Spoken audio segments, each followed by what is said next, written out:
A phase 3 is inevitable, given the high levels of circulating virus. But it's not clear on what time scale this phase 3 will occur. We should prepare for new waves.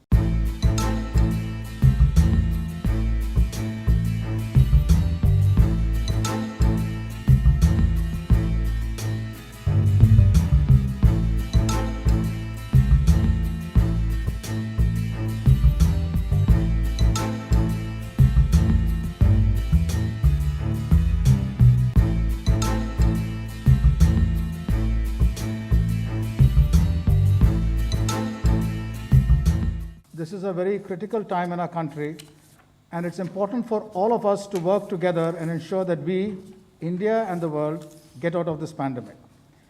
Second, it's important that we understand that there are about 4 factors at play here. The first and most immediate is doing everything we can now and doing it together to help those who are currently impacted. It is gut-wrenching for all of us to see what is happening, and we must continue to strengthen all healthcare workers, frontline workers, patients and their families, those ensuring supply chains function, and make sure that we overcome this huge surge. Now that's the first point. Now let us work together to attend to the present. And the next 3 issues which I'm going to talk about are about bringing down the wave, dealing with future ones. The 3 points are, what can we do, what does the virus do, and what do vaccines do? What we can and should do is simply stated, but not easy to implement, as we have seen. Yet the best time for us to change our behavior is now.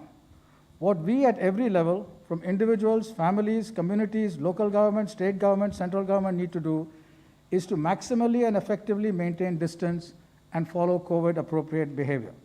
This is critically important. Distancing can exponentially bring down the spread.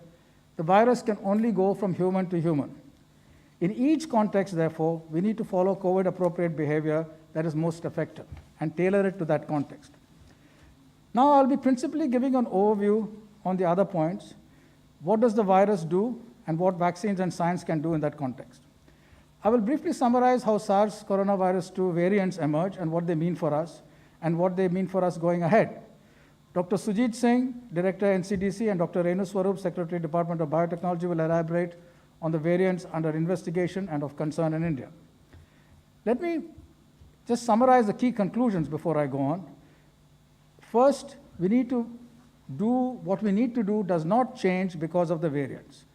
Masks and distancing are critical and most effective.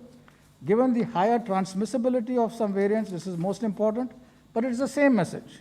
The variants do not alter the message. The variants are transmitted the same way as the original strain. It does not have other properties of new kinds of transmission in the air or anything like that. It just infects humans in a manner which makes it more transmissible because it gains entry, makes more copies, and goes out again, the same way as the original one. Second, vaccines are effective against the current variants. Third, new variants will arise all over the world and in India too. While variants which increase transmission will likely plateau, immune-evasive variants and those which lower or increase disease severity will arise going ahead. Finally, scientists in India and all over the world are working to anticipate these kinds of variants and act against them rapidly by early warning and developing modified tools. This is an intense research program which is happening in India and abroad. Now let us look at variants and the huge second wave. Many factors contributed to this large wave, and variants are but one factor. Now, why did the first wave decline? Let us understand that first.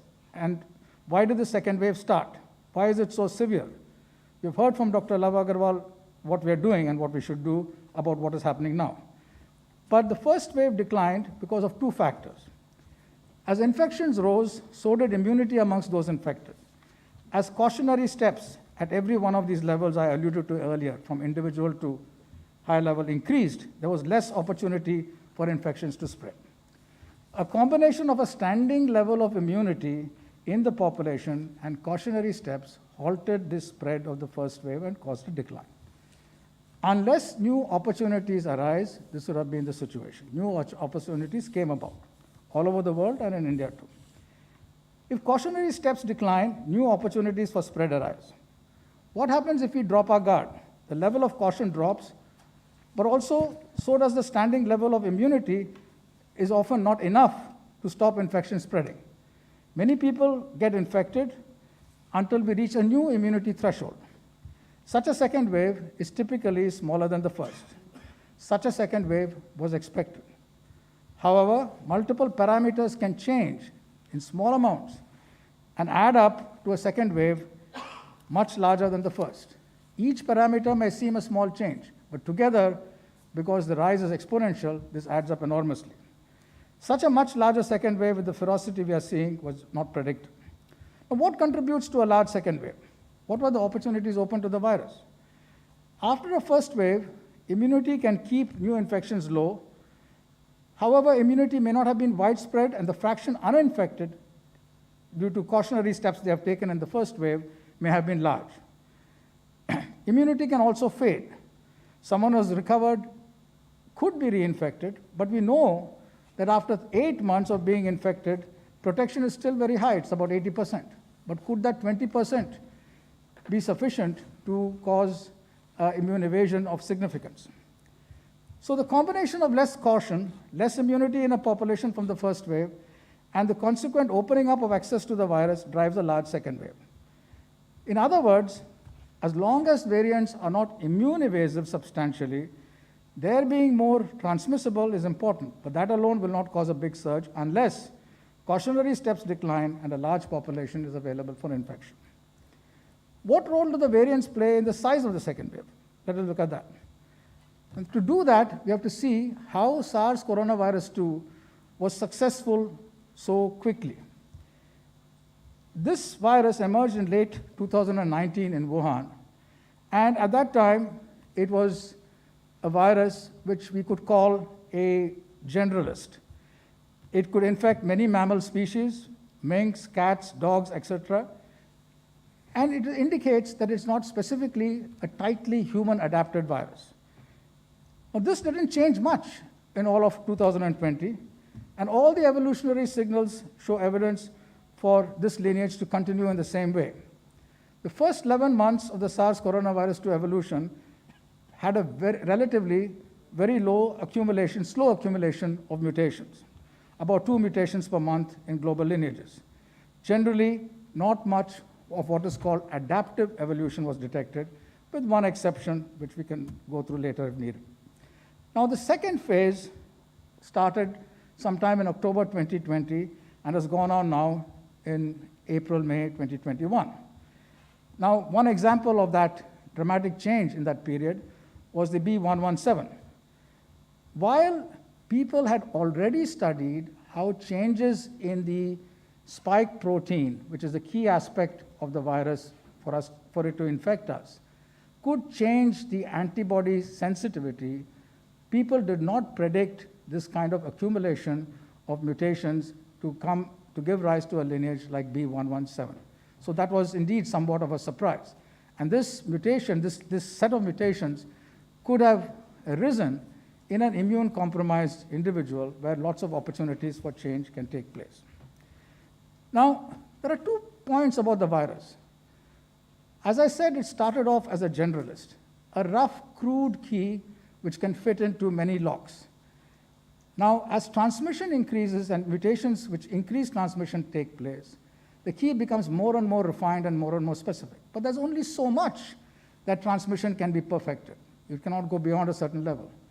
But the very same region of the spike protein, which is involved in increasing transmission, is also involved in other activities of the virus, such as how the host system responds with antibodies towards it. So viruses which are better and better at transmission can also accumulate changes which allow for antibody evasion, immune evasion, or vaccine evasion. That has not happened substantially yet with these variants, but that's something, as I said, could be important. So most antibodies target the spike protein in an area which is called the receptor binding motif. And this kind of variation has been well studied by scientists all over the world. Now, in early 2021, something changed rather importantly.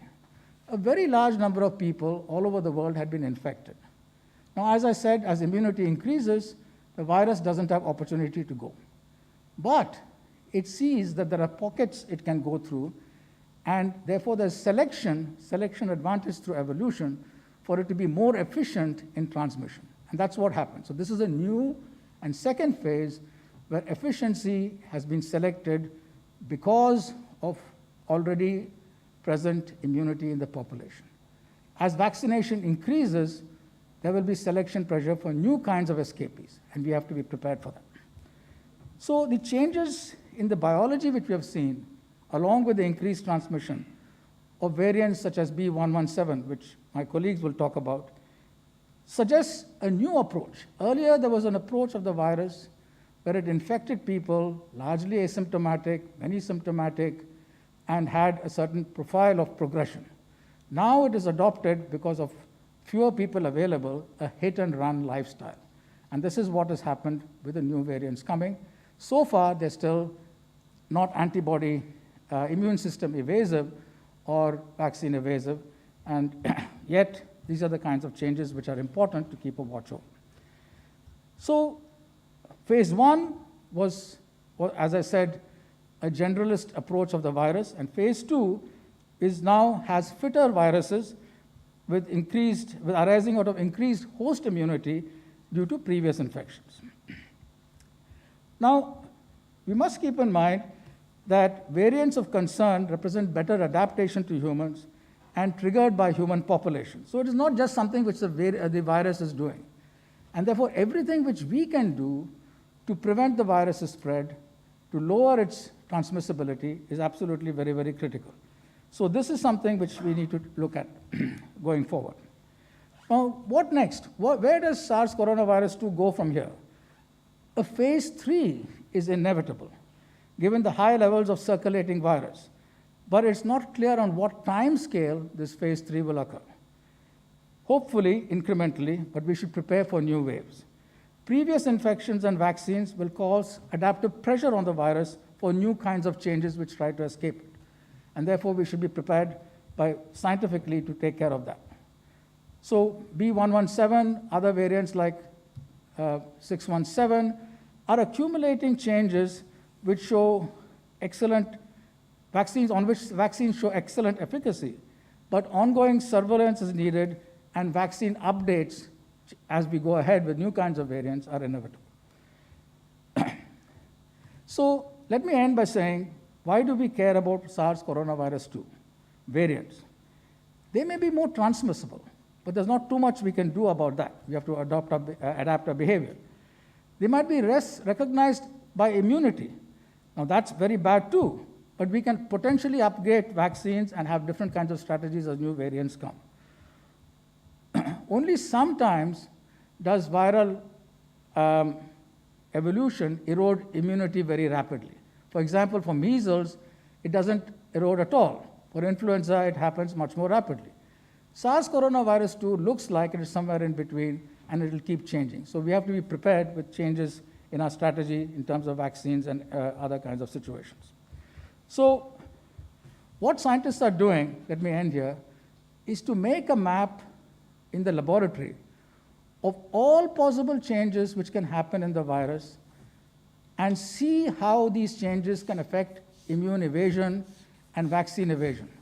So we are both theoretically and in the laboratory, by national and international work, going to be much better prepared for potential changes which can be immune system and vaccine evasive. Till then, we have to do what I started off by saying, make sure our lifestyle has masks and distancing fully. Vaccines are effective. Vaccines scale up steadily and linearly, but our behavior can change exponentially, so we must change our behavior while we wait for vaccines for everyone to be vaccinated. New variants will arise all over the world and in India too, which will increase in transmission, but that will plateau.